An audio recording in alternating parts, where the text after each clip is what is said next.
자, 그러면 이제 그 송공리형 집터 유형을 좀 볼게요. 거기에 이제 보면 이게 국현위에 나온 거기 때문에 시험 문제에 안 나올 것 같거든요. 근데 이제 한번 시험 문제 예전에 나왔기 때문에 한번 볼게요. 보통 이 송공리형 집터의 유형 특징은 사진에서 볼 수 있듯이 두 가지 유형 형태가 있어요. 하나가 이제 방형 유형 형태하고 또 하나가 원형 유형 형태예요. 그래서 보통 청동기 시대 때 집터의 유형은 방형 형태라고 했죠. 근데 이제 원형 형태도 있어. 예외적으로. 그래서 되게 이제 원형 유형의 뭐냐면 사람들이 처음에 살고 있다가 나중에 방형 형태의 유적지 사람들에게 정복당했다고 보고 있거든요. 왜냐면 원형 유적지의 자리에 불타는 적들이 많아요. 그래서 이제 정복당했구나 이렇게 이제 보고 있는데, 그래서 이제 시험 문제 나온 것은 이 원형 집자리 유적이야. 그래서 보통 원형 하니까 되게 신석기 시대와 연결시켜서 생각하시는 분들이 있는데, 청동기 시대 때도 많진 않지만 원형 유적도 있었다. 이렇게 좀 기억을 해두시면 좋을 것 같아요. 그래서 이제 지도 시험 문제 나왔던 것이 옆에 단면도 있죠. 단면도가 나왔는데, 여기 옆에 단면도 좀 설명이 필요해요. 이거 좀 보면요. 일단 송공리형 집터 유적은 신석기 시대보다 좀 구묘가 작다. 작고, 그 다음에 이제 송공리에 좀 특이하게 뭐냐면, 하덕자리 유적이 별로 없어. 이게 거의 없어요. 왜냐면, 청동기 시대 때도 다른 집터에는 하덕자리가 있거든요? 바깥에 빠져있는데, 빠져있는 게 아니라, 여기 좀, 뒤에 좀 약간 구석진 데 있는데, 여기는 이상하게 하덕자리 유적이 없다는 거야. 그래서 사람들은 성공리 시대 때 지역이 되게 따뜻한 것이다, 이렇게 보고 있어요. 근데 이건 특별한 경우고, 그 다음에 또 특징은 뭐냐면, 저장 자리가 없어요. 저장 공간이. 근데 여기는 특별하게, 둥근 표시 있죠? 둥근 표시. 바깥에 있는 둥근 표시가, 이게 저장 구동이거든요? 그래서 보통 성공리 유적지에는 창고를 따로 저장 공간이 없는데, 여기만은 예외적으로 상기 무덤 형태예요.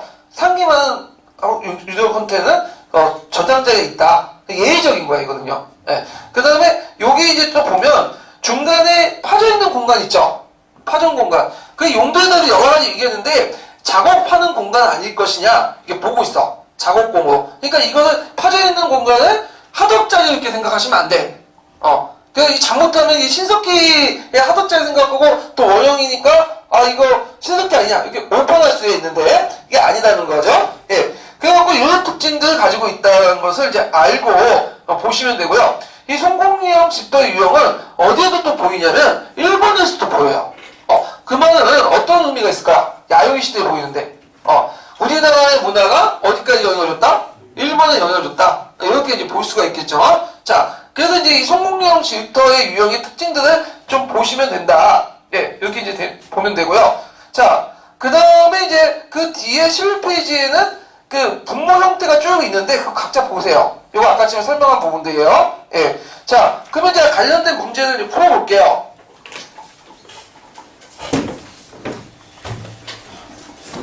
아이고. 자, 관련된 문제 보면, 5번 문제 있죠, 5번. 아이고, 5번.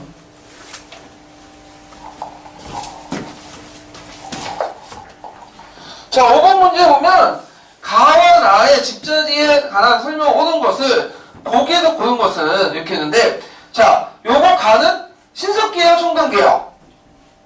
네. 이거 잘못하면 신석기를 생각할 수 있죠. 이거 청동기예요. 송공리 청동기 시대 때 유적지예요. 청동기. 그래서 중간은 작업공이고 거기 바깥에 있는 구덩이는 저장 구덩인데, 보통 청동기 시대 때 저장 구덩이가 없다고 하는데, 이 집터, 그러니까 송공리형 상기 유적지는 저장 구동이 있어요. 그 다음에 거기 보면 이제 뭐가 있냐면 여자형 있어요. 보통 여자형은 초기 철기 시대 때, 그러니까 청동기 후기 때죠. 그래서 동해나 옥저 지역에서 발견된 유적지 형태인데, 여자형 또는 철자형 이런 유적지가 이제 보인다. 그러니까 전반적으로 청동기에서 초기 철기 시대까지의 내용이에요. 요거는요. 자, 그러면 관련된 기출 내용을 보면요. 자, 가유형에서는 빗살무늬 토기가 출토되는 경우가 많다. 틀렸죠? 빗살무늬 토기는 뭐예요? 신석기 시대죠. 틀렸고, 그 다음 가유형이 조성된 시기에는 한호나 목책을 갖춘 방어 측량이 나타났다. 맞죠? 잉여 생산물 글로써 전쟁이 많았잖아. 이런 것들은 이제 보시면 되고요. 그 다음에 나유형이 영서지역을 비롯한 한반도 중부의 여러 지역으로 발견된다. 영서지역과 영동지역은 구분이 있죠. 영서지역은 뭐예요? 태백산맥을 중심으로 해갖고 그 서쪽 지역, 영동지역은 동쪽 지역. 그래서 두 영서지공을 했는데 주의할 것은 그렇다고 영동지역이 발견된 건 아니냐, 발견되지 않느냐, 그게 아니에요. 영동지역에서도 발견돼. 그래서 명주 안항리 유적지 같은 게 등장하거든요. 근데 되게 어느 지역이 많다는 거예요. 영서 지역이 많다는 거야. 예, 그걸 이제 하는데, 근데 이게 좀 말이 안 되는 게 영동과 영서 나눌 때 영동은 그렇게 크기가 작아요. 그래서 태백산은 동쪽 지역 아니야. 이것밖에 안 되는데 무슨 그래. 그래서 좀 약간 말이 안 되는데 하여튼 맞긴 맞았고, 그 다음에 그 나유형에서 토기와 더불어 여러 종류의 철기가 출토됐어요. 왜냐면 요 지역 형태가 아까 나유형은 어느 시대라고 했죠? 초기 철기 시대라고 했죠? 그러니까 청동기와 철기가 같이 사용되죠? 예. 그래서 그걸 고려할 때 그 토기와 함께 여러 종류의 철기도 같이 사용했다. 그래서 명주 안항리 그 다음에 이제 등등 위사동 뭐 등등등 해갖고 그 당시 이제 경질 무문토기하고 철기가 사용되기 시작했다라는 건데, 여기서 좀 중요한 것은 뭐냐면 초기 철기 시대에는 주로 집중도가 이제 어디냐면 그 청천강 이북 지역이나 그 중국 교류만은 한반 남쪽 지역에서 주로 철기가 사용되는데, 그렇다고 중부 지역에 철기가 없었다, 그건 아니에요. 상대적으로 올 때 어느 지역이 많다는 거야. 청천강 이북 지역과 그 다음에 그 한반도 남쪽 연해안 지역에 많다는 것 뿐이지 다른 지역도 철기를 좀 사용했어. 근데 다만 빈도가 훨씬 떨어졌다는 거야. 그래서 주로 그 지역은 청동기가 주였다. 이렇게 이제 기억을 해두시면 돼요. 그래서 BC 4세기 때부터 우리나라는 청동 철기 문화가 들어왔고, 이 철기 문화는 어디에 들어왔죠? 중국에서 들어왔어. 청동기 문화는 북방계지만 철기 문화는 중국 거야. 그래서 이제 그 문화학적으로 보면 이제 철기가 도입한 시기가 이제 고조선이 영과 싸우다가 패배해서 뭐예요? 징계가 뭐예요? 만벌을 삼은 그 시점 있죠? 그 시점을 보고 있는데, 요때 처음 들어갔고, 그 다음에 본격적으로 도입한 시기는 BC 1세기 위만이, 들어오면서 위만이 이제 철기 문화를 전국적으로 들어왔고, 그다음에 위만이 들어올 때 또 고조선 일부 세력이 또 남쪽으로 내려왔죠. 그러면서 이 고조선 유의민에 따라서 철기 문화가 확산이 돼요. 그래서 되게 철기 문화의 확산은 뭐와 연결시켜서 보냐면, 고조선의 유의민, 그래서 되게 두 번에 거쳐서 유의민이 들어온다고 했거든요. 일단 그 준왕 세력이 남쪽으로 내려왔던 그 시기하고, 그 다음 위만조선 시기 있죠. 위만조선이 패해가지고 그 유의민들도 내려올 시기, 이 두 차례 거쳐가지고 철기 문화가 이제 한반도 남쪽으로 확산되기 시작해. 물론 그 전에 없었던 게 아니라 더 본격적으로 이제 철기 문화가 확산되고, 특히 철기 생산 기술들이 확산이 되죠. 예, 철제는 들어와서 철기 문화를 만드는, 철제 무기를 만드는 그 기술은 요 고조선의 유의민의 이동 시기와 거의 일치한다. 그래서 고조선의 유의민들이 이동하면서 삼한사에 뭐예요? 변동이 일어나죠. 예, 요건 좀 뒤에 좀 얘기를 할게요. 자, 그래서 이제 이런 내용들이 있다는 거. 이런 문제들은 어려운 문제야, 이거. 이 10년도 기출 문제가 아마 인구 역사상 제일 어려운 문제야. 그래서 어디에서 많이 냈냐면 국편위에서 많이 냈어. 국편위에서. 한기에서 난 게 아니에요. 국편위에서 많이 냈는데, 국편위는 다 이거 냈다고 해서 지금 보자는 것은 좀 무리가 있다는 거죠. 그러니까 이거는 그냥 이런 게 있구나 하고 넘어가시면 돼. 예, 이런 문제들은. 자, 그래서 주관식에서는 이런 문제 나오기가 좀 힘들다, 그죠? 구조상. 자, 그래서 이제 이렇게 보았고요. 그 다음에 11페이지에 있는 내용 한번 정리했으니까 보시고 고조선 넘어갈게요. 고조선.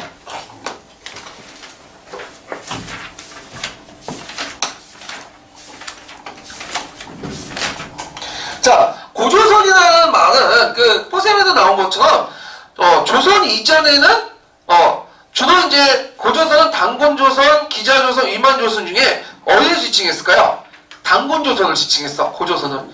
그래서 있는데, 조선 이후에는 조선이나 국가 사용했죠. 그러다 보니까 이제 종전에 단군조선, 기자조선, 위만조선을 다 묶어서 통칭해서 고조선이라고 부르기 시작한 거예요. 그래서 옛고자부터 이제 그 뒤에 조선하고 구분하기 위해서 사용됐다. 자, 고조선과 관련된 부분은 예전에 객관식 기초에 좀 나왔는데 최근에 안 나온 지 한참 됐어. 그래서 공부하실 때 여기에 집중하지 마세요. 근데 이제 강의는 할 텐데, 자, 건국 배경을 이제 보면요. 이게 뭐 교과서 내용인데, 농경과 무슨 문화를 배경으로?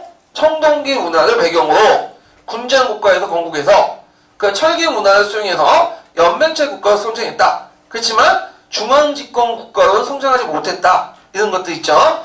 그래서 이제 그 고조선 딱 생각하면 뭐가 생각나죠? 단군 신화가 생각나죠. 그래서 단군 신화와 청동기 문화를 배경으로 구둥지에 거주했고 농경생활, 그 다음에 사회제사 성립, 계급 발생 해갖고 단군 신화의 의미가 있는데 굳이 이걸 볼 필요는 없죠. 우리가 이거 고등학교 지식이니까 그냥 각자 보시고 그러면 이제 단군 신화의 문화 요 별표 하나 쳐놓으세요. 요게 예전에 시험 문제 나왔는데 최초 단군 신화가 구존되었다가 기록된 것은 뭘까요? 삼국유사죠. 삼국유사가 기록됐던 건 그 시대의 민족의식의 성장. 그래서 삼한일통 의식의 청산. 그래서 삼한일통에 더 위를 쳤다 보니까 단군의 존재가 부각되기 시작하고 그래서 한 지역의 전승 신화에 불과했던 단군이 기록되면서 전국적인 이제 신화로 이제 바뀌어지면서 단군이 우리 조상이 됐다. 그래서 단군은 역사적 실제보다는 어떤 의미가 있다면 상징적인 의미가 있어요. 그래서 학교에서는 단군을 역사적 실존 인물로 보지 않아요. 단군을. 그래서 북한 학교에서는 단군을 역사적 실존 인물로 보고 단군능을 만들고 그러잖아요. 우리 학교에서는 실존 인물을 안 봐. 그래서 우리가 교과서에 나와 있는 단군 영정은 이거는 좀 역사적 사실 안 맞아. 그래서 단군 영정을 치러놓은 거에 대해서 역사학계에서 항의가 좀 있거든요. 그래서 단군이 뭘로 보냐? 그 당시 청동기 시대 때 일반적인 군장의 명칭으로 봐요. 우리나라에서는. 근데 북한 학계에서는 단군을 실존 인물로 보죠. 이게 좀 차이가 있는데 자, 또 있고 그 다음에 이제 삼국유사 이후에 제왕기, 응제실주, 세종실록, 지휘지 등등이 있는데 요거는 좀 약간 뭐냐면 역사적 가치가 없어. 왜냐면 그 후에 이제 기록들은 그 삼국유사에 있는 단군 신화를 유교식으로 아한 거야. 그러니까 유교식으로 바꿔가지고 썼기 때문에 그 신화에 좀 가까운 것은 어디다? 삼국유사로 보고 있어요. 이 삼국유사로. 예. 그래서 이제 단군 신화 문헌의 좀 내용을 파악을 해두시고 어디 나왔는지. 그러면 중국에선 단군 신화를 기록할까 안 할까요? 안 하죠. 왜? 얘네들은 단군 신화에 관심 없어.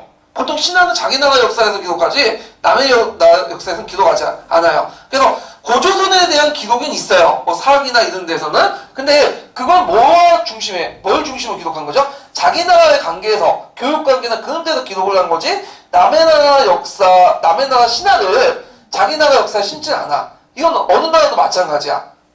그렇죠? 그런 것도 좀 기억을 해두시고 보셔야 돼. 자, 그러면 관련된 주와 관련된 그 기출 근거와 관련된 부분을 볼게요. 1023페이지 펴보세요.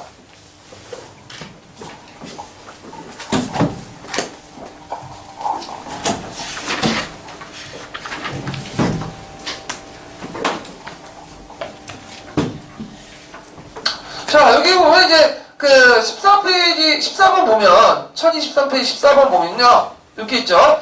단군 신의 가장 오래된 기록으로 중국의 위서와 우리나라 고기를 인용한 삼국유사 기입표를 들 수 있다. 자, 그래서 이제 있는데 중국의 위서인데 위서가 실제 있는지 없는지도 잘 몰라요. 그러니까 지금의 위서가 아니라 이건 예전에 있었다고 위서라고 하는데 실제 이게 단군 신화에 기록되어 있는 거는 확실치가 않아. 다만 이제 우리나라 고기가 있는데 고기라는 것은 뭘까요? 고기는 옛날 기록이야. 그래서 지금은 존재하지 않지만 그 이런이 살았을 때 삼국유사 있었던 시기에 있었던 그 기록 있죠. 그게 고기라고 하죠. 그래서 있고 그래서 이제 그 후에 이제 이승우의 제왕기, 조선 초기의 관람의 응제실주, 세종실록, 지휘지도 기록되어 있다. 그래서 제일 오래된 내용이 일반적으로 기록된 기록은 삼국유사인데 그러니까 아마 고기의 내용을 이제 치러놓은 것 같아요. 그래서 이제 오랜 옛날에 한인의 서자가 있어서 쭉 있는데 요거는 이제 단군신화 내용이에요. 그래서 이렇게 구성됐다. 이렇게 좀 기억을 해두시면 될 것 같아요. 자, 그 다음에 다시 넘어가서 자, 그러면 고조선 세력범위도 기억을 해두셔야겠죠. 뭐 고등학교, 중학교 지식이지만 자, 세력범위를 알 수 있는 것이 뭘까요? 일단 고인돌 그래서 있고 그 다음 비포영동검 비포영동검이 있고 그 다음에 미송시토기 그 다음에 거친 문이 거울이 있죠. 예. 근데 이제 미성리식 토기 같은 경우는 북방 한계선을 이제 볼 수 있는 거고요. 예. 네 가지 견해가 있다. 근데 이제 꼭 고조선 세력 유력 범위하고 일치하지 않은 견도 있어. 이런 것들이. 근데 주의할 것은 이제 그 보통 우리가 교과서에 나온 고조선의 세력 범위라고 하는 것은 오늘날의 국경의 의미하고 좀 달라. 왜냐면 그 당시에는 연맹왕국 체제였고 지배 방식이 예전에 말한 것처럼 청동기 지배 방식이 어떤 거였죠? 청동기를 가지고 있는 집단이 하사하면서 없는 집단들이 그걸 받고 그들의 권위를 인정해 주는 거죠. 예, 그런 거기 때문에 이게 우리나라 같이 이제 그 뒤에 나온 국정회의처럼 어떤 상가 뭐 강을 경계를 갖고 딱딱 여기까지 우리 땅, 너네 땅 이런 개념이 아니에요. 그래서 그냥 지배의 영향력을 받는 부족들의 영향력 범위를 나타난 거고 그 영향력 범위 안에서도 또 다른 그 국가의 영향력에 있는 음락 단위가 있어요. 그래서 혼재되는 형태가 있어. 그래서 서만사에 보면 국경선이 딱 정해져 있지 않고 마한 진안 번안 중에 각각 충성의 대상에 따라서 마한 지역에 진안 음락이 있을 수 있고 진안 음락에 마한 음락이 있었어. 이게 혼재했다고 그러거든요. 그래서 그게 영향국가가 되고 이제 일정한 국경선을 갖추기 시작한 것은 언제 때냐? 그 삼국시대 넘어와서요. 그래서 중앙집권화 되면서 그런 것도 있었고 상고시대까지 중앙집권 이전까지는 이게 혼재된 형태도 있었다. 이런 것도 좀 기억을 해두시면 돼요. 그래서 이제 그 교과서에도 이걸 세력 범위라고 하지 국경선이라는 말 쓰지 않죠. 예. 자, 그 다음에 관련된 내용을 한번 29페이지 금성교과서에서 한번 볼게요.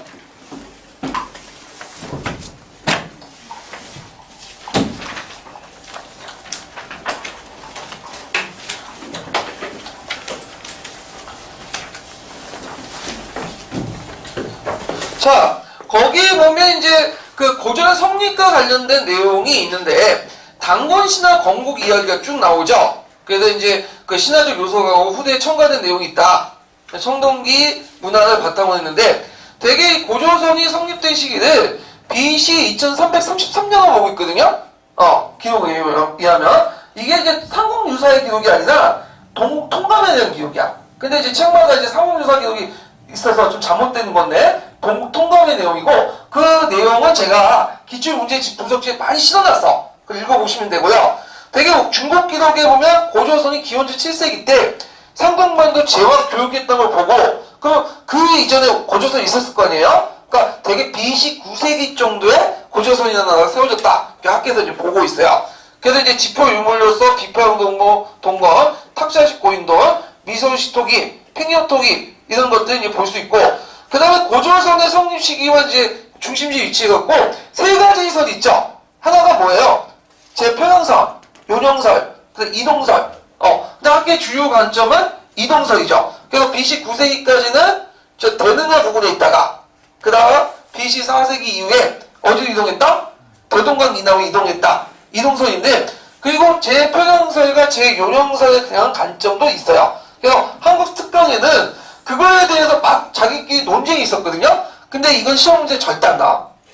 왜? 여기까지 안 나온다는 거죠. 아직 학교에 정립된 의견이 아니기 때문에. 그래서 그와 관련된 내용을 제가 13페이지에 그 제요령설과 제평양설 고정의 중심지 해가지고 정리를 해놨는데 그냥 이거 참조해 주세요. 그냥 이거는요. 그냥 특강에 있는 내용을 가지고 있고요. 그 다음에 29페이지에 고조선 성립 시기와 중심지 위치 부분 있죠. 요거 한번 읽고 넘어갈게요. 예. 고조선의 성립 시기와 중심지 위치. 삼국유사에 나오는 기원전 24세기라는 고조선의 건국 시기는 우리나라 역사의 유구성을 강조하려는 고려 사람들의 역사 인식이 반영된 것이다. 실제로 고조선은 청동기 문화가 상당히 발달한 기원전 10세기 이후에 성립되었을 것이다. 고조선의 중심지 위치에 대해서는 여러 견해가 있다. 대략 처음부터 끝까지 유동지역에 있었다는 유동중심설, 대동강유역에 위치하였다는 평양중심설, 유동에서 대동강유역으로 옮겼다는 이동설 등으로 나눌 수 있다. 지도에서 보듯 고조선 정기와 후기 중심지가 많이 달라있다는 점에서 이동설이 널리 받아들여지고 있지만 이 견해도 보완할 부분이 많다. 자, 여기에도 좀 보면 이 책 내용이 상목유사되는데 잘못된 거예요. 동국통감이야. 그래서 교과서 보면 그 니베르 교과서는 동국통감 상목유사돼 있고 교학사 부분이 동국통감으로 돼 있고 나머지 다 상목유사돼 있는데 요 부분은 잘못된 거다. 삼국유사는 그 내용 없어요. 예, 이거 나중에 얘기하겠지만 그 내용이 없고 동국통관 부분에서 BC 2333년이 나와요. 요 부분이 있고요. 자, 그 다음에 이제 다시 내용에 들어가서 아까 이제 고조선의 중심지설 중에 제일 주력하설이 뭐라고 했죠? 이동설이라고 했죠? 이동설만 좀 볼게요. 자, 이동설은 이제 남만학계 다소설인데요. 두 가지가 있어. 한국사 특강의 통론에 보면. 그래갖고 이제 BC 9세기 때 그 지도에 보시면 대능화가 있어. 이건 이제 무슨 지도라고 하죠? 네, 스케치 지도라고 하죠. 네. 이렇게 있는데, 자, 여기에 보면 이제 요동반도가 있고, 요동반도 끝자리 위로 쭉 올라간 그가 있는데, 이게 뭐냐면 요하예요. 요하가 있고, 요하에 이제 좀 작지만, 대등하가 있어. 대등하가 있고, 여기 보면 열수가 있고, 여기 만리장성이 쭉 있죠. 그 다음에 이제 요하를 기준해서, 이쪽은 요서라고 하고, 이쪽은 요동이라고 한다.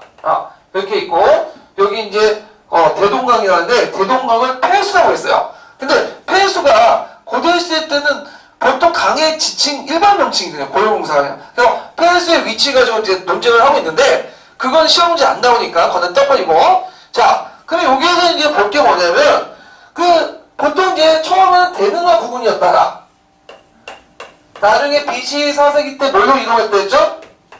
대동강으로 이렇게 이동을 했다고 했죠? 이게 이동서의 주요 내용인데, 그 근거가 있어야 될 거 아니야. 그래서 이 고종학적인 입장에서 보면, BC 9세기 때 대능화 유역에서는 뭐가 많이 발견되죠? 비파형 동공들이 많이 발견돼. 그래서 아까 했죠? 청동기는, 특정 집단들이 소유하고 있다고 했죠? 그러면 그 집단의 중심지가 어디라는 거예요? 대능화라는 거죠. 대능화. 근데, 이게 이제 BC 3세기, 4세기 이후에는 어느 쪽으로? 요 지역에 세형동궁이 발견돼요. 비파형 동궁을 조용하고 있나? 그러면서 고조선의 중심지가 어디로 이동했다? 요동 지역에서 어느 쪽으로? 요쪽 평양 지역으로 이동했다. 대동강 지역으로 이동했다는 걸 알 수 있다. 그 다음 문화학적 진도에도 나올 수 있는 게 뭐냐면 BC 4세기 때 누가 쳐들었어? 징계가 쳐들었죠. 연나장수 징계가. 그래갖고 얘가 그 밑에 사마천 사기에 나와 있어요. 자, 제가 이제 한문사료가 있는데 제가 한문 실력이 작다 보니까 그건 이제 번역 못 해드리겠고, 한문사료는 따로 강의가 있어요. 그래서 제가 이제 구서재 한문 강사분들이, 전문 강사분이 하는 강의가 있거든요. 카페에 있으니까, 8편 한문사료편이 있거든요. 그래서 그 강의 들으시고 보시면 될 것 같아요. 근데 굳이 강의까지 들 필요 없을 것 같아요. 요즘 나오는 거 보니까 되게 단서만 잡으면 금방 나오잖아. 그래서 그냥 8편짜리 책 하나 사서 그냥 기출사에 다 있거든요. 거기가 이제 여러분 음도 이제 잘 모르시니까 친절한 음까지 달아놨어. 그래서 그거 보면서 눈을 익혀두시면 될 것 같아요. 그냥. 자, 하여튼 거기에 보면 그 주요 내용이 뭐냐? 옛날 기자의 후예인 조선 후가, 물론 이건 중국식 얘기예요. 기자의 후손이 됐다는 거는.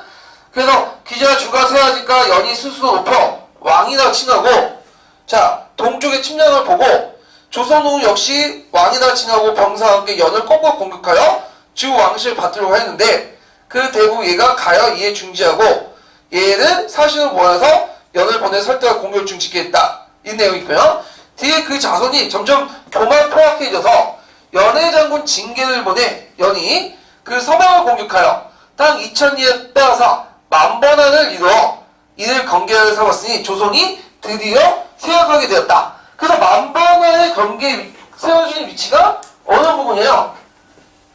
요동 부분이다. 그러니까 중심지가 어디로 이동했죠?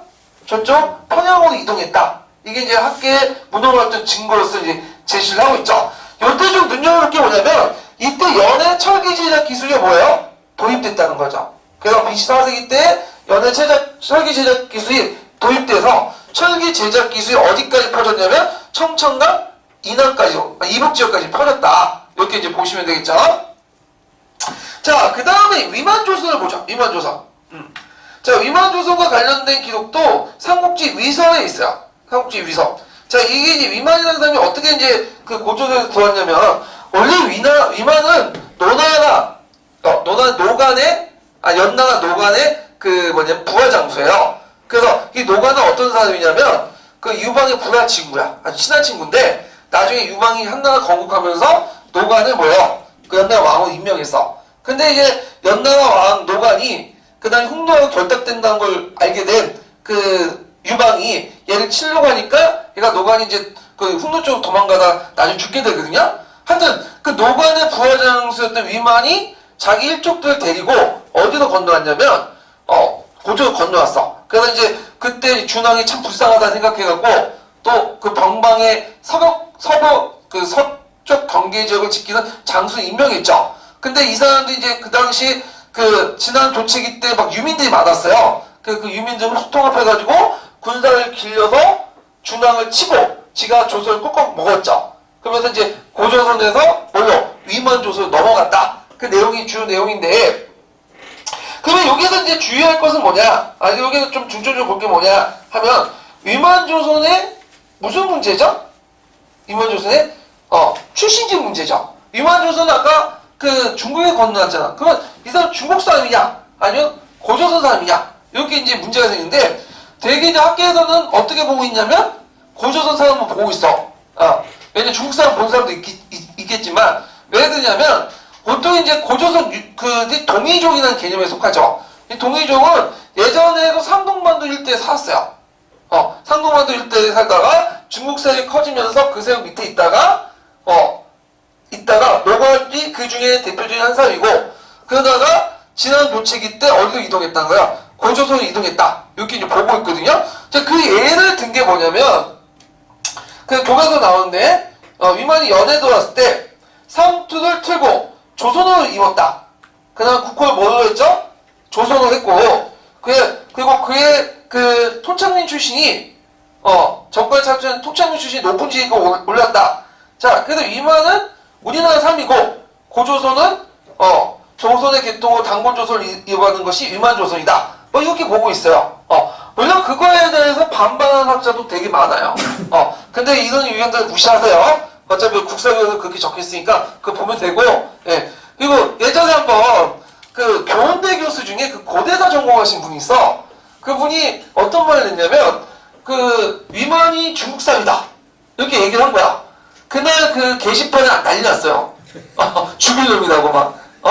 그거 위험해. 그 잘못만 했다가는. 예. 저도 중국 사람 같기도 한데, 그거는 이제 시험에 안 나오니까, 만약에 위만이, 우리나라 사람은 증거를 대라 하면 이 밑에 거 대시면 돼요. 예. 자, 그 다음에 뒤에 넘어가서 이제, 위만이 처음에 집권할 때는 중국과 대립하진 않았어요. 중국과 대립하지 않고, 중국과 사이가 좋았어. 그래갖고 중국의 어떤 책봉도 받고, 그 다음에 이 중국 세력에 힘을 얻고, 그 다음에 철기 문화를 바탕으로 해서 주변 국가를 정복하는 그런 모습들이 띄었는데, 문제는 이제 그 위만의 그 아들, 그 다음에 손자 때, 우고왕 때 사이가 나빠진 거야. 그래서 사이가 나빠지면서 이제 한무제가 갈등을 이제 일으키게 되죠. 그 중요한 이유가 뭐예요? 뭐냐면 고조선 밑에 뭐가 있었죠? 진국이라는 나라가 있었거든요. 원래 이 진국에 대해서 학계에서도 있다 없다가 좀 말도 많은데, 하여튼 진국하고 그 당시 한나라하고 교류가 하는데 중간에 누가 낀 거야? 고조선 입장과 중개 모욕을 한 거야. 그러니까 이제 그 한나라 입장할 때는 상당히 열이 받는 거지. 그리고 이제 한무제가 또 느낀 게 뭐냐면, 홍노가 성장할 수 있었던 것이 뭐냐면, 한나라에서 뺏은, 또 책봉, 한나라에서 뺏은 그 비단이나 여가 한나라 물자들을 어디다 갖다 파는 거야? 서역사람들 갖다 파면서 그 중개모를 통해서 막대한 이득을 챙겼고, 이것이 곧 뭐예요? 홍노의 군사력으로 연결된다. 그렇게 생각한 거야. 지금 북한처럼. 예. 그러면 똑같이 고조선을 내버려둘 경우는 어떻게 되는 거예요? 그 중개모를 통해서 부를 쌓고, 그리고 그걸 갖다 군사력을 통해서 중국을 위협하는 세력으로 성장할 수 있을 거 아니에요. 그런 것도 있고, 경제적 문제도 있고, 그 다음에 또 결정적으로 또 뭐냐면, 그 고조선은 누가 연계돼요? 홍노가 연결된 그런 것도 있기 때문에, 그 한무제가 어딜 친 거죠? 고조선을 친 거죠. 예. 이렇게 이제 보시면 돼요. 그래서 초창기 때부터 사이가 나빴던 건 아닌데, 나중에 이제 이해관계가 달라지면서, 이렇게 이제 사이가 되게 나빠졌다. 이렇게 이제 보시면 되고요. 자, 그러면 관련된 내용들 잠깐 보세요. 볼게요. 이게 예전에 시험 문제 나왔는데, 그 1024페이지 잠깐 펴보세요.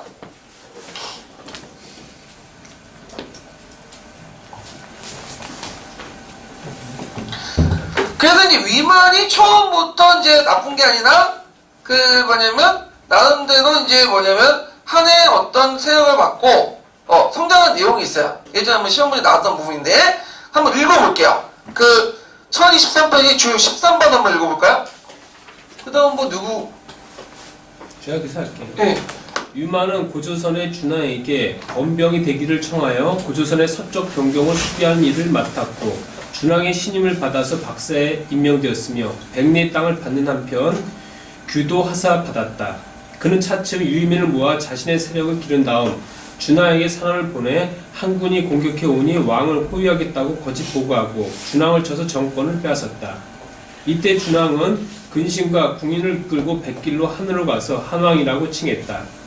유만은 이 종족들이 중국의 변방을 누락질하지 못하게 하고 만이 군장이 천자를 찾아가는 것을 막지 않는다는 조건으로 한의 해제와 고우 때 한의 외신이 되었다.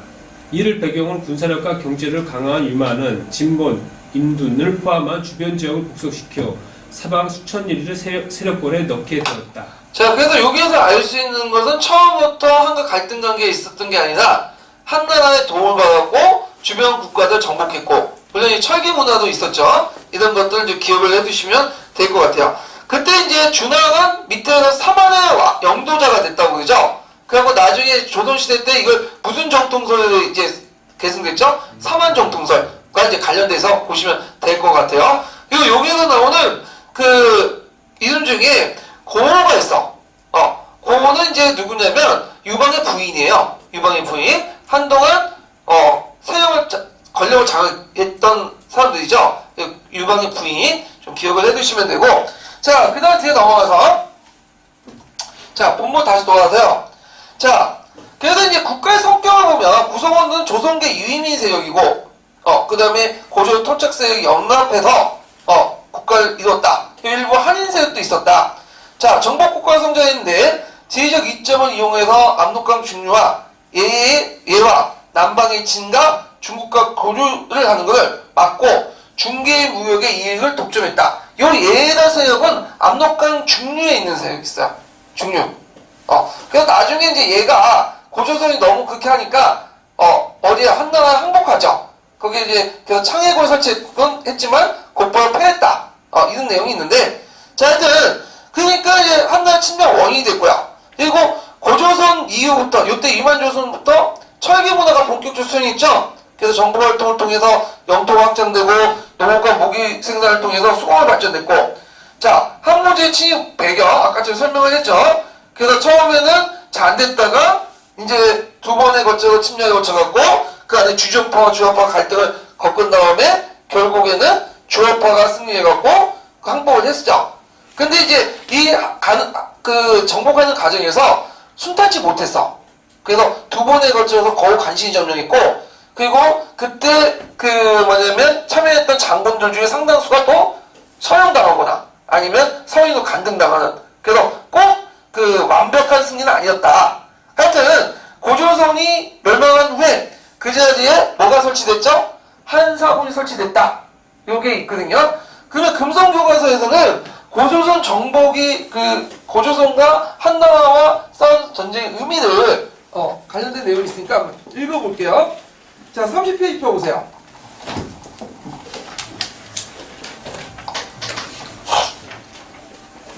자, 고조선과 한이 전쟁하는 역사적 의미 해가지고 이렇게 있는데 한번 읽어볼게요. 네. 고조선과 한의 전쟁은 한반도 중남부의 정치 세력뿐만 아니라 북방의 흉노와도 관련된 동아시아의 국제전이었다. 고조선은 1차전에서 한의 대군을 격파할 정도로 막강한 군사력을 보유하였지만 한의 집요한 공격과 내분으로 멸망하였다. 그 뒤 고조선 지역에서 한의 군연이 설치됨에 따라 우리나라 고대사를 이끌어갈 새로운 정치 세력은 고조선 외곽 지역에서 출현하게 된다. 한 군연 중 대동강 유역에 설치된 낙랑군은 장기간 존속하면서 중국의 선진 문물을 한반도 일대에 전해주는 창구 역할을 수행하기도 하였다. 자, 여기에 좀 봐둘 게 뭐냐면 그 당시 이제 고조선의 멸망의 어떤 정치적 의의 쓰면 어떻게 써야 되겠어요? 새로운 정치 세력이 출현할 수 있는 계기를 마련해준다. 특히 고구려나 백제나 이런 세력들이 이제 출현될 수 있는 계기가 되죠. 그 다음에 또 하나는 뭐냐면 한사군의 역할이에요. 그래서 이제 북한에서는 한사군을 한반도 남쪽이 아니라 안에 있는 게 아니라 바깥에 있었다 뭐 규정하고 있고, 근데 민족사학자들도 근데 대개 학교에서는 한반도 안에 있다고 보고 있어요. 근데 그 한사군이 꼭 나쁜 역할만 하는 게 아니에요. 어떤 역할을 했냐면 그 중국의 선진 문물을 전파시켜주는 역할을 했어. 그래서 우리나라 고대 국가를 형성하는 결정적인 계기가 되거든요. 예. 그래서 그 나름대로 문화적 의의가 있다는 걸 좀 기억을 해두시면 될 것 같아요. 그래서 있고요. 그 다음에 그 위에 보면 그 철계문의 도입과 고조선의 변화 부분이 있거든요. 그래갖고 이제 그 내용이 있으니까 한번 읽어보시고, 그 다음에 그 옆에 보면 고조선 지배체제가 있어. 그 고조선 지배체제는 예전에 말한 것처럼 중앙집권하는 모습을 띄지 못한다고 했죠. 그래서 음락상호간의 어떤 간접 지배체제, 이렇게 이제 지배를 했다. 그리고 이런 내용도 있고요.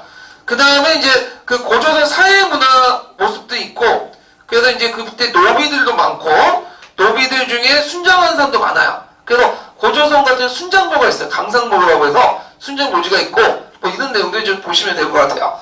자, 그럼 다시 넘어가서 고조선의 정치 조직을 볼게요. 정치 조직. 자, 아까 얘기한 것처럼 주변 독립세력과 느슨한 연합관계, 연맹왕국 성격을 갖고 있었는데, 그 예문을 이제 보면, 자, 조선한 역계경이라는 사람이 무고왕에게 가냈다가 받아들이지 않으니까 민 2,000명을 데리고, 2,000호를 데리고 진국으로, 남쪽의 진국으로 이주했다는 거거든요. 그러니까 이 말은 역계경이 독자적으로 운영할 수 있는 세력이 있었다는 거죠.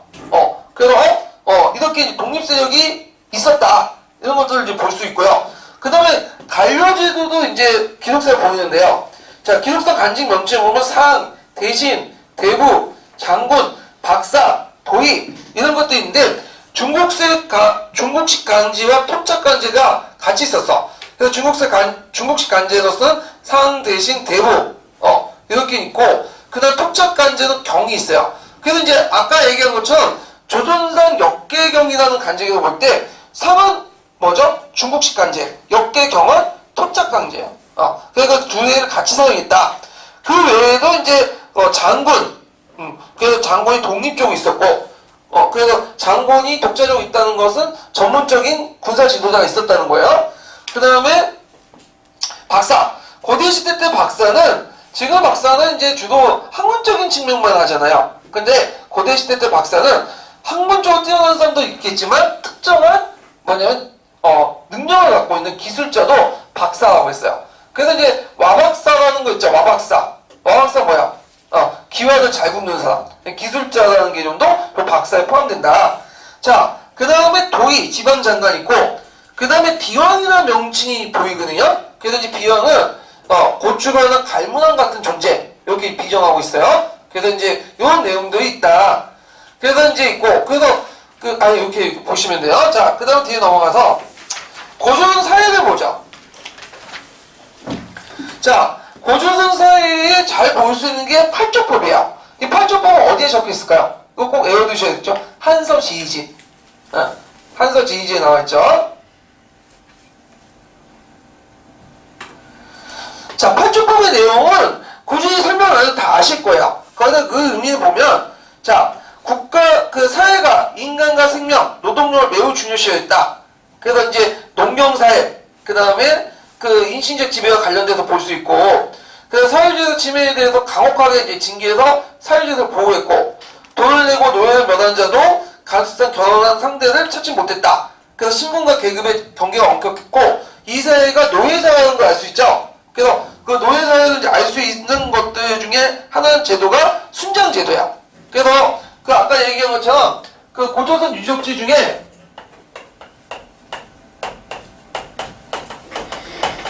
강상 유적지가 있어. 강상 무덤이 있거든요.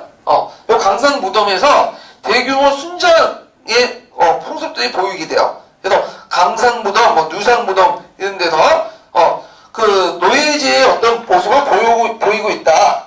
그래서 이제 이거에 대해서 또 학교에서 가지고 노예제 사냐 가지고 논란이 있어. 근데 우리는 요거까지 생각할 필요 없고, 다만 노예가 확실히 정착됐다는 것은 그는 무덤 형태든 볼 수 있다. 이런 걸 볼 수가 있고요. 그러니까 그 순정제도 볼 수 있다. 볼 수 있고. 자, 그 다음 평민이 노비로 전락할 가능성이 있고, 그 다음에 여자의 정적을 강조하는 부분이 있죠. 그래갖고 이제 그 여자가 그 뭐냐면 그 딴 남자로 놀아갈 경우에는 맞아 뒤졌다. 뭐 그런 내용이 있어요. 예. 그래갖고 가부장적 가족 제도가 확립됐다. 이런 게. 그러니까 8조법에 있는 게 아니라 이거는 한서리지 않은 다른 부분에 있어요. 예. 그래서 이런 내용들. 자, 근데 이제 여기에서 이제 또 볼 게 뭐냐면 기자조선을 부정하는 견해가 있어요. 기자조선은 다 알죠? 굳이 설명 안 드렸고, 그 근거가 뭐가 있냐면 그 한국사 특강이 있거든요. 첫 번째로는 한초 복세 상서대전 처음에 기자단 존재하고 그 이전에는 언급이 없었다는, 기자단 사람들이. 이건 어떤 의미가 있을까요? 그 한초 복세 상서대전은 언제 만들어졌냐면 그게 이제 한무제 때 만들어진 거야. 그러면 그때 한무제가 어디 쳤죠? 한상을 고조선을 쳤죠. 그러니까 고조선의 어떤 침략의 명분을 마련하기 위해서 원래 고조선은 예전에 기자조선을 만들었던 나라다. 이런 식으로 얘기를 할 수 있고, 그 다음에 두 번째로는 기자일보가 이 기자라는 사람은 은나라 그 자손이거든요. 상동성과 한원성이 있지 고조선에 있는 건 아니라는 거죠. 물론 이제 조선시대 평양에 기자 그 묘가 있겠는데 이거 후대 만든 감옥이고, 그래서 이게 있고, 세 번째로는 그 항하 중류 지역과 고조선 사이에는 그 다음에 요소 지역이죠. 요소 지역은 거의 사람이 살지 않는 각막한 지역이었어. 그리고 청동기 문화도 다르죠. 중국 청동기 문화와 중국 그 고조선 청동기 문화 다르죠. 그래서 이런 등등을 볼 때 뭐냐면 기자조선을 부정한다. 학계 일부 의견이고요. 그리고 이게 한국 특강에 있는 내용이야. 물론 기자조선을 인정하는 사람도 있어요. 그래서 보셈 1번에 보면 그 기자조선에 대해서 막 적어놨잖아. 그래서 기자조선 때부터 합의제도가 형성됐고 막 했는데, 심프셈 1번. 이분은 참 소설 잘 쓰는 것 같아. 학계 이거는 전혀 동떨어진, 그러니까 읽어보면 이거 뭐 학계의 그 일반적인 의견하고는 좀 달라. 그 포세몬은 진짜 1번은 볼 필요 없어.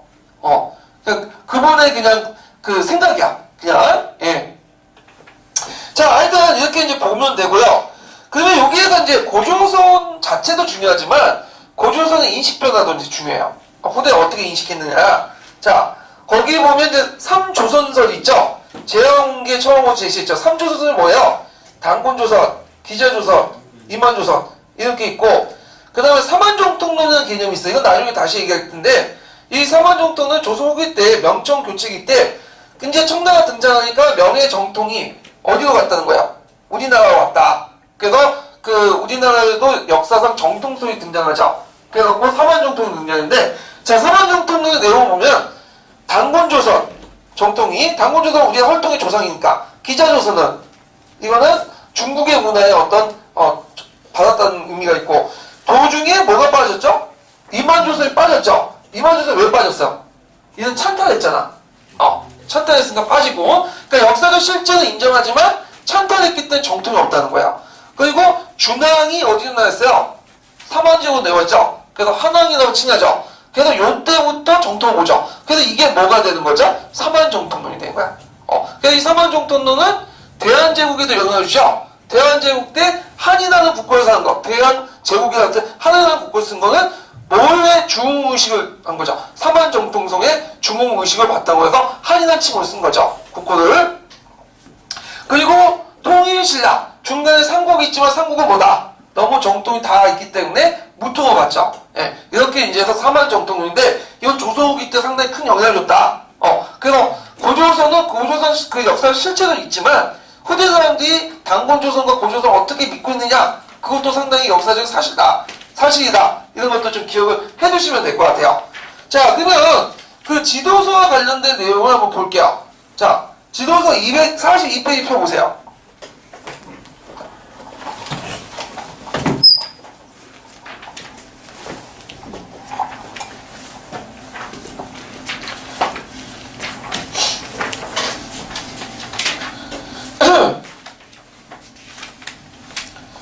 자, 거기에 보면 이제 문제, 중심지 문제와 관련된 내용이 있어요. 그래서 대동강 중심설, 요동 중심설, 이동설 있는데 대동강 중심설과 요동 중심설은 그렇게 중요한 건 아니니까 건너뛰고 여기 좀 읽어볼 게 뭐냐면 이동설이죠. 이동설만 한번 읽어볼게요. 네. 누구? 원래 제가 돼야 되는데 지도서를 못 갖고 와. 아 그러면 있는 분들 읽죠 뭐. 이는 고조선의 초기 중심지는 요동에 있었는데 후기에는 대동강 위역으로 바뀌었다고 보는 견해이다. 즉, 요동 중심설과 대동강 중심설의 절충적 성격을 가지는 것이다. 이러한 이동설을 체계한 이는 청관우이다. 그는 종래에 부정되어 오던 기자조선을 동이족의 이동이라는 시각에서 재해석하여 기자족을 동이족의 일파로 보아 은주교체기에 중국의 하북에서 대능하, 남만주를 거쳐 대동강 위역까지 이동하였다고 하였다. 한편 최근에는 고고학적 연구를 기반으로 한 이동설이 제기되고 있다. 김정학은 요서 유동의 비파양 동검 문화에 주목하여 대능하 유역의 조양지방의 문화가 유동지방보다 앞서는 것으로 이해하여 조양지방에서 정치적 통합을 이룬 세력이 유동지방에 정착하여 고조선 왕국을 건설한 것으로 파악하고 있다. 예. 자, 그 다음에 이제 동이족과 관련된 내용들이 있고요. 그래서 동이족은 이제 중国기준으로 해서 이제 보는 거고, 그리고 이제 우리나라는 동이족의 한쪽이다. 이렇게 한민족도 이제 가리키는 용어다. 이렇게 있고요. 그 다음 위만에 대한 설명이 있죠. 그리고 그 뒤에 고조선 간제가 있어요. 뭐 장군이 없고 박사가 어떻고 그런 내용이 있고요. 그 다음에 뒤에 넘어가서 그 진안교책의 유의민 내용이 있는데 이 유의민 내용에서 이제 그 뭐 징계 나오고 쭉 있는데 한번 읽어보시고요. 그 다음에 얘에 대해서 약간 얘기했죠. 얘는 압록강 중류에 있었던 민족인데 그 고조선하고 한나라가 고조선에 있다가 중간에 고조선이 방해하니까 그 한나라에 투항을 했고 거기에 이제 창해군을 설치했다 뭐 등등 내용이 있으니까 한번 보시고 그 다음에 한반도 남쪽에 진국이 있어. 그래서 진국에 대한 근거에 대해서 여러 가지 설이 있어요. 예. 그래서 이걸 믿느냐 안 믿느냐고 학자들 간의 의견이 있긴 있는데 뭐 대개에 보면 이제 진국이 계승된 게 사만사이다 이렇게 보고 있거든요. 중요한 건 아니고 한번 읽고 넘어갈게요. 이 부분은요. 진국 부분은. 예. 그 다음은 뭐 진국의 실체에 대해서는 여러 가지 견해가 있으나 대표적인 두 견해를 제시하면 다음과 같다. 첫째, 후한서를 근거로 하여 진을 사망의 충왕인 진왕의 하나를 보는 견해가 있다. 다음으로 진번을 진과 번의 결합체를 보고 진의 일부가 남하하여 한강 하류에 이르렀을 때 곧 진국이 되었고 그 마지막 정착지인 경상도 일대에 이르러 진안이 되었다고 보는 견해가 있다. 전자의 견해에 따르면 진왕의 치소였던 목지국을 직산으로 비정하고 그곳이 곧 진의 중심지로 보았으며 이러한 견해가 그간 통설시 되어 있었다. 그러나 시대가 앞선 삼국지의 기록에서는 진안만을 옛 진국이라 하여 이를 선뜻 받아들이기가 어려운 점 등이 있어 근래에는 목지국을 예산으로 비정하는 견해가 있다.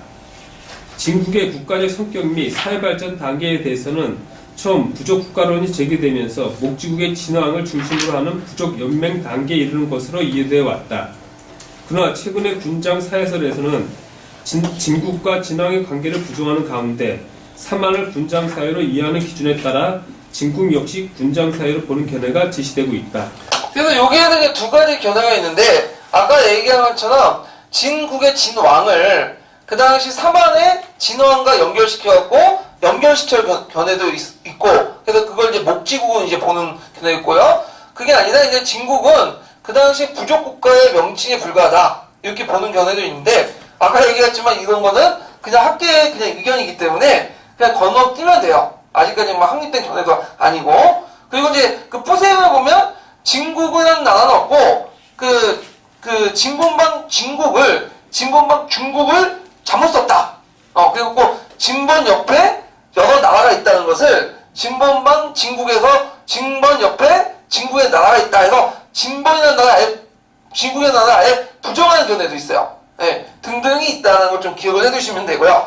그런데 이제 교과서에서는 되게 진국의 존재를 인정하고 한나라와 중개무역을 했는데 그걸 이제 고조선을 방해하니까 고조선을 한나라가 쳤다 이런 내용이 기술돼 있죠. 자, 그 다음에 이제 그 옆에 이제 그 고조선 팔축법이 있는데 한서진이제 있는 거니까 이제 보시면 되고요.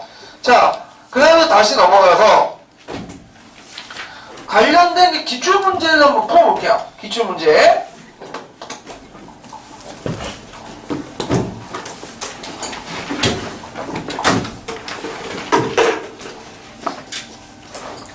아이고. 자, 여기 뭐죠? 잠깐만요.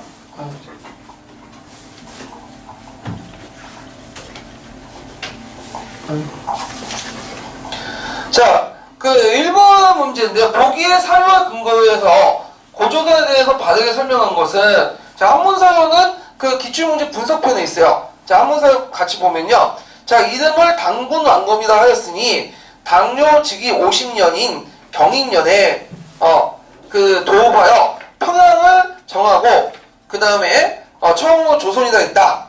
근데 이제 이거에 대해서 이제 그 이전이 좀 의심스러워갖고, 이게 아마 거기에 있는 내용인데 이게 좀 의심스러워갖고 거기에 줄을 붙여놨어. 당뇨 즉위 원년은 무진년 이후로 50년은 정상